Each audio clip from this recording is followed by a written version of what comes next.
అదే RTV app వార్తల్ని క్షణాల్లో చదివే అవకాశం ఉంటుంది. ఒక న్యూస్ పేపర్, ఒక టెలివిజన్ ఛానల్ మీ చేతుల్లో ఎప్పుడూ ఉంటాయి.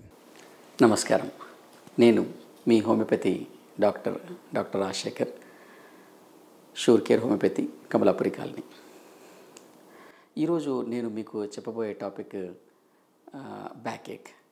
బ్యాక్ ఏక్ అంటే ఇప్పుడు నడుము నొప్పి అనుకోండి. నడుము నొప్పి అన్నా కానీ, లేకపోతే నెక్ దగ్గర పెయిన్. బ్యాక్ ఏక్ అంటే నడుము నొప్పి కానీ, లేకపోతే నెక్ దగ్గర పెయిన్ కానీ, రెండింటిని మనం చెప్పొచ్చు అనమాట.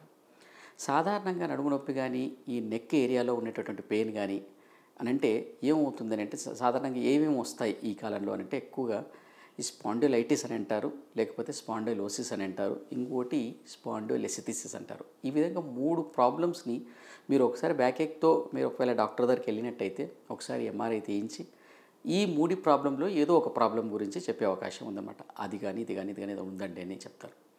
అయితే అసలు స్పాండిలైటిస్ అంటే ఏంది, స్పాండిలోసిస్ అంటే ఏంది, వీటి గురించి నేను మీకు వివరంగా చెప్తాను.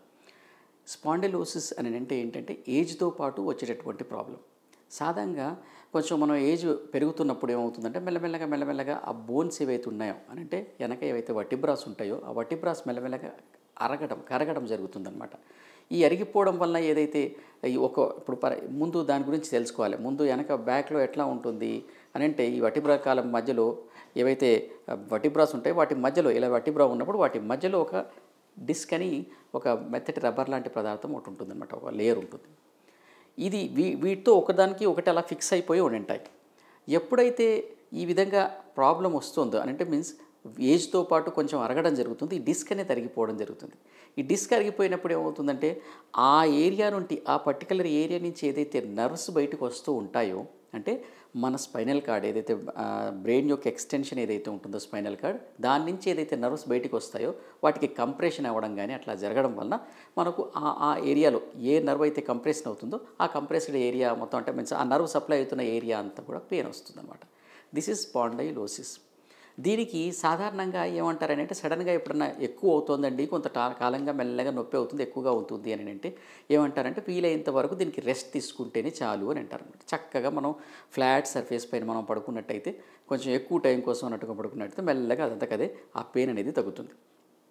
అవసరాన్ని బట్టి పెయిన్ కిల్లర్స్ యూస్ చేయడమా, ఇంకేదైనా ట్రీట్మెంట్ తీసుకోవడం అనేది జరుగుతుందన్నమాట. This is spondylosis. ఏజ్తో పాటు బోన్ అరగడం వలన వచ్చే ప్రాబ్లం. దానికి కారణం ఏంటంటే, ఎందుకంటే బోన్ అరుగుతుంది అని అంటే, దానికి కావాల్సినటువంటి కాల్షియం సప్లిమెంటేషన్ కానీ అది సరిగ్గా జరగకపోతే. కాల్షియం సప్లిమెంటేషన్ ఎందుకు సరిగ్గా జరగదండి అని అంటే, కాల్షియం మెటబాలిజం అని అంటే ఏంటి, మనం తీసుకున్నటువంటి కాల్షియం ఎంత అంటే అబ్జార్ప్షన్ అయిపోయి బ్లడ్లోకి వెళ్ళిపోయిన తర్వాత ఎక్కడ ఎంత సప్లై కావాలి, ఏ ఏరియాలో, ఇది మెటబాలిజం అనమాట. కాల్షియం లోపలికి తీసుకున్నప్పటి నుంచి ఎక్కడెక్కడ ఎంత సప్లై అవుతుంది అనేటటువంటి విషయం అంతా కూడా మెటబాలిజం. దీనికి సంబంధించి డిస్టర్బెన్స్ ఏమైనా వచ్చినప్పటికీ కూడాను ఈ విధంగా మనకు కాల్షియం తగ్గడం, బాడీలో తగ్గడం అండ్ సప్లై అవ్వాల్సిన దగ్గర సప్లై కాకుండా ఈ విధంగా అరిగిపోవడం అనేది జరుగుతుంది. This is spondylosis.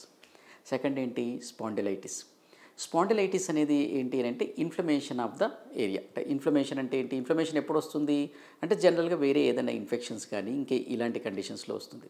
అంటే ఫర్ ఎగ్జాంపుల్ ఎవరికైనా ఫీవరో లేకపోతే ఏదైనా ఇన్ఫెక్షన్ రిలేటెడ్గా ఏదైనా ప్రాబ్లం వచ్చింది, ఆ తర్వాత బోన్ రిలేటెడ్ ఇన్వాల్వ్మెంట్ అయ్యే అవకాశం ఉంది. కాబట్టి స్పాండిలైటిస్లో ఇన్ఫ్లమేషన్లో ఏమవుతుందంటే, ఇందులో ఏమవుతుంది, 2 ఏదైతే ఈ డిస్క్ మధ్యలో ఉంటూ వర్టిబ్రల్ ఉంటాయి, ఈ వర్టిబ్రల్ బాడీలు ఉంటాయి. సైడ్కి ఏదైతే ఈ వర్టిబ్రల్ కాలంలో ఏవైతే పక్కన ఉన్నటువంటి పార్ట్స్ ఉంటాయో అవి ఒకదానికి ఒకటి దాదాపుగా అంటుకొని ఉండడం వల్ల ఏమవుతుందంటే, అక్కడ ఇన్ఫ్లమేషన్ అయినప్పుడు ఏమవుతుందంటే గట్టిగా స్టిఫ్ అవుతుందన్నమాట. నాట్ ఓన్లీ బోన్ దగ్గరే కాకుండా మస్కులర్ ఏరియా కూడా, అంటే మన బ్యాక్లో ఉండేటటువంటి మజిల్స్ కూడాను ఎక్కువగా స్టిఫ్నెస్ వస్తుంది. ఇది ఎక్కువగా మనకు లంబార్ రీజన్లో ఎక్కువ వస్తుంది, బ్యాక్ కింద వైపు అంటే నెక్ దానికంటే కూడా కింద రీజన్లో ఎక్కువ వస్తుంది. ఈ ఇన్ఫ్లమేషన్ వలన వచ్చింది కాబట్టి దీంట్లో పెయిన్ కంటే ఎక్కువగా స్టిఫ్నెస్ ఉంటుందన్నమాట, ఇది స్పాండిలైటిస్లో. సరే, ఇంకా థర్డ్ థింగ్ ఏంటి అని అంటే లెసిథిసిస్ అంటే ఏంటి అని అంటే, ఈ ఏదైతే బోన్స్ ఏదైతే ఈ కశేరుకాలు అంటే మీన్స్ వర్టిబ్రా ఏవైతే ఉంటాయో వాటి మధ్య నుండి డిస్క్ నుంచి అది కొంచెం డిస్ప్లేస్ అయిపోయి, ఈవెన్ ఆ బాడీనే డిస్ప్లేస్ అయిపోయింది అనుకోండి, ముందుకు డిస్ప్లేస్ అయిపోయింది అనుకోండి, దానివల్ల వచ్చే పెయిన్ కానీ దానివల్ల వచ్చే సిమ్టమ్స్ కానీ అంటే పెయిన్ కానీ స్టిఫ్నెస్ కానీ లేకపోతే aching extension of the pain కానీ, కొన్నిసార్లు ఈ డిస్క్ కొంచెం అరిగినప్పుడు కానీ, అంటే ఇది 3 విషయాల్లోనూ లెసిథిసిస్లో కానీ లోసిస్లో కానీ లేదంటే లైటిస్ ఉన్నా కానీ ఏమున్నా కానీ అక్కడ ఉన్నటువంటి నర్వ్ కంప్రెషన్ అయిపోవడం అవ్వడం వల్ల ఏమవుతుందంటే కొన్నిసార్లు ఎక్కువ నర్వ్ కంప్రెషన్ అయితే నమ్నెస్ కూడా వస్తుంది, తిమ్మిరి వస్తుందన్నమాట, కాళ్ళల్లో తిమ్మిరి రావడం అలాగా. మీరు వినే ఉంటారు సయాటికా అనేసి. సయాటికా కూడా కారణం ఏంటి అని అంటే ఆ నర్వ్ కంప్రెషన్ అవ్వడం వల్ల ఏమవుతుంది, ఏ సయాటిక్ నర్వ్ అని ఒక నర్వ్ ఉంటుంది, ఆ నర్వ్ రైట్ సైడ్ లెగ్లో కానీ లెఫ్ట్ సైడ్లో కానీ మొత్తం లెగ్ అంతా ఉంటుంది. దీనికి కంప్రెషన్ అయినట్టయితే, దీనికి నొక్కుకొని పోయినట్టయితే ఈ ఎక్స్టెన్షన్ ఆఫ్ ద పెయిన్ అన్నది మనకు డెవలప్ అవుతుంది అన్నమాట. సరే, ఇంకోటి ఏంటి, ఇది ఎవరికి వస్తుందండి అంటే ఇంకోటి దీనికి రీజన్ చెప్పాను. లెసిథిసిస్లో ఏమవుతుంది అని అంటే డిస్ప్లేస్ అన్నాను, డిస్ప్లేస్ ఎప్పుడు జరుగుతుంది, ఓల్డ్ ఏజ్లో కానీ ఏదైనా అనుకోకుండా జర్క్ వచ్చినప్పుడు కానీ, జారిపడ్డప్పుడు కానీ, లేకపోతే ఏదైనా ఇంజురీస్, ఏదైనా చిన్న చిన్న యాక్సిడెంట్స్ అయినప్పుడు కానీ. ఇది కాబట్టి ఇది పర్టికులర్ ఏజ్ వాళ్ళకు రావాలని ఏం లేదు, ఎవరికైనా వస్తుంది, ఎప్పటికైనా. అంటే కింద పడ్డం అవన్నీ ఎవరికైనా జరుగుతుంది కాబట్టి ఎవరికైనా వచ్చే అవకాశం ఉంది.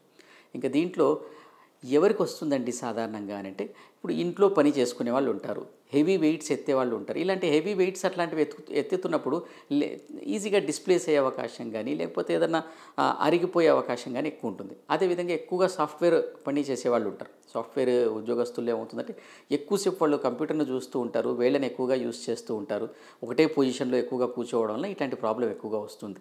కాబట్టి దీన్ని వీళ్ళు ఎవరైతే అవాయిడ్ చేయాలి అని అంటే దీన్ని ఏం చేయాలి, వీళ్ళు ఎక్కువసేపు గంటలు అలాగే కూర్చొని పని చేయకుండా మధ్యలో ఎవ్రీ హాఫ్ అన్ అవర్కి ఒకసారి లేచి ఒక 10 మినిట్స్ కోసం 5 మినిట్స్ కోసం తిరగడం ఇట్లా చేస్తున్నట్టయితే బ్యాక్ అనేది కొంచెం అంత స్ట్రెయిన్ అనేది లోన్ కాకుండా ఉంటుందన్నమాట. ఈ విధంగా మనం కొంచెం ఇలాంటి జాగ్రత్తలు తీసుకోవాలి. నాట్ ఓన్లీ సాఫ్ట్వేర్ అనే కాదు, ఏదైనా కానీ ఆఫీస్లో పని చేస్తూ కాస్త నెక్ని బెండ్ చేస్తూ ఉన్న వాళ్ళు ఎవరైతే ఉంటారో, అంటే నెక్ని కానీ బ్యాక్ని కానీ బెండ్ చేస్తూ, ఈవెన్ డాక్టర్స్లో అయినా కూడా ఈ విధంగా ఎక్కువ ఒకటే పొజిషన్లో ఉండడం వల్ల ఎక్కువ అవుతుంది. కాబట్టి పొజిషన్ అప్పుడప్పుడు మారుస్తూ ఉండాల్సి వస్తుంది. ఇంకా దీనికి ఇవన్నీ ఈ పెయిన్, స్టిఫ్నెస్ ఇవి లక్షణాలు. దీనికి నమ్నెస్ కూడా లక్షణం అనమాట. నెక్ రీజన్లో అయినా అలాగే ఉంటుంది. అదే ఇప్పుడు ఫర్ ఎగ్జాంపుల్ ఇక్కడ లెసిథిసిస్ అయినా కానీ ఏమవుతుంది, చేతుల్లోకి పెయిన్ వస్తుంది, తిమ్మిరిలో అట్లాంటివన్నీ రావడం జరుగుతుంది. ఇంకా ట్రీట్మెంట్ విషయానికి వచ్చినట్టయితే ఏం ట్రీట్మెంట్ ఉంటుందండి అని అంటే, ఇక్కడ కూడాను అక్కడ ఉన్నటువంటి పెయిన్ని బట్టి, అక్కడ ఉన్నటువంటి సిమ్టమ్స్ని బట్టి మనం హోమియోపతిలో డైరెక్ట్గా మెడిసిన్ ఇవ్వడం జరుగుతుంది.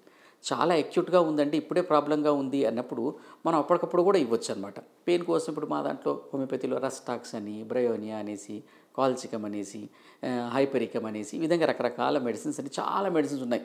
అవన్నీ కూడా చాలా మెడిసిన్స్ చాలా చక్కగా ఉన్న అక్యూట్ కండిషన్ని కూడా తగ్గించేస్తాయి. అదేవిధంగా కానీ ఇవి క్రోనిక్ ప్రాబ్లం కాబట్టి క్రోనిక్గా యూజ్ చేయాలి అని అంటే మళ్ళీ కొంతమంది విషయంలో ఏం చేస్తాం, మేము ఇలా డైరెక్ట్ మెడిసిన్స్తోనే కొంతకాలం ఎక్కువ కాలం మనం వాడిస్తూ ఉన్నట్టయితే అవి తగ్గిపోతాయి, సెట్ అయిపోతుంది. కొంతమందికి ఏంటి అని అంటే వీటికి తోడుగా మనం కాన్స్టిట్యూషన్గా హోమియోపతి అంటే అసలు ఎందుకు వచ్చింది, ఏదైనా స్ట్రెస్ ఉంది, అసలు కాల్షియం మెటబాలిజం ఎందుకు దెబ్బతిన్నది, దానికి ఏదైనా స్ట్రెస్ ఏమైనా కారణమై ఉందా, ఏమైనా మైండ్కి సంబంధించిన స్ట్రెస్ ఏమైనా కారణమై ఉందా, ఈ విధంగా వారి పర్సనాలిటీని అంతా అసెస్ చేసుకుని మనం ఇచ్చినట్టయితే స్లోగా ఈ ఏదైతే కాల్షియం మెటబాలిజం అనేది కరెక్ట్ అయిపోవడం, కావాల్సిన ఏరియాకి కావాల్సినట్టుగా కాల్షియం సప్లిమెంటేషన్ అవడం, ఈ విధంగా మెల్లమెల్లగా తగ్గిపోతుంది. దీనికి తోడుగా తప్పకుండా యోగా అనేది యొక్క రోల్ చాలా ఎక్కువగా ఉంటుంది. ఇలాంటి ప్రాబ్లమ్స్ వచ్చినప్పుడు కొంచెం కొన్ని రకాల ఆసనాలు కానీ, లేదంటే కొన్ని రకాల ఎక్సర్సైజెస్ కానీ తప్పకుండా చేయవలసినటువంటి అవసరం ఉంది. ఇంకోటి ఫుడ్ విషయంలో ఏంటి అని అంటే, గ్యాస్ ఫార్మేషన్ అయ్యేటటువంటి ఫుడ్స్ వీలైనంత వరకు అవాయిడ్ చేయాలి. గ్యాస్ ఫార్మేషన్ వల్ల కడుపు భారంగా అనిపిస్తుంది, దానివల్ల వాటి యొక్క ఎఫెక్ట్ మజిల్స్ పైన పడుతుంది, అంటే మజిల్ స్టిఫ్నెస్ రావడమో, మజిల్స్లో పెయిన్ రావడం ఆ విధంగా వస్తుంది. దాని తర్వాత ఏమవుతుంది, మళ్ళీ మెల్లగా వీటి యొక్క ఎఫెక్ట్ కూడా బోన్ పైన పడుతుంది. కాబట్టి వీటన్నింటినీ చూసుకొని మనం హోమియోపతి మెడిసిన్ ఇంకా సప్లిమెంటేషన్ కొన్నిసార్లు సప్లిమెంట్స్ అవసరం ఉంటుంది. కొంచెం ఏజ్ ఎక్కువైపోయినప్పుడు తప్పకుండా, అంటే ఇప్పుడు మెనోపాజల్ ఉమెన్ ఉన్నారు, లేకపోతే ఏజ్ పెద్దగా అయిన వాళ్ళు ఉంటారు, వీళ్ళలో తప్పకుండా కాల్షియం అనేది తగ్గిపోతుంది, ఇంటేక్ తగ్గిపోతుంది, అండ్ హార్మోనల్ ఇన్ఫ్లుయెన్సెస్ వల్ల ఇదే కాల్షియం మెటబాలిజమే డిస్టర్బ్ అయిపోతుంది. కాబట్టి అలాంటి వాళ్ళలో ఎక్స్టర్నల్గా కాల్షియం సప్లిమెంటేషన్ కూడా మనం చేస్తూ, దానికి తోడుగా ఈ విధంగా కాన్స్టిట్యూషన్ మెడిసిన్స్ వాడుతూ ఉన్నట్టయితే అవసరాన్ని బట్టి కాస్త ఎక్సర్సైజులు చేసుకుంటూ మనం నడిపించినా కానీ ఈ ప్రాబ్లమ్ని పూర్తిగా తగ్గించవచ్చు అనమాట. ఇది స్పాండిలైటిస్ గురించి. మరి ఒక టాపిక్తో మనం తిరిగి ఇంకో ఎపిసోడ్లో మళ్ళీ కలుద్దాం. నమస్కారం. మరిన్ని వీడియోస్ కోసం ఛానల్ ని సబ్స్క్రైబ్ చేయండి, లేటెస్ట్ అప్డేట్స్ కోసం వాట్సాప్ ఛానల్ ని ఫాలో చేయండి, అండ్ లింక్ డిస్క్రిప్షన్ లో ఉంది.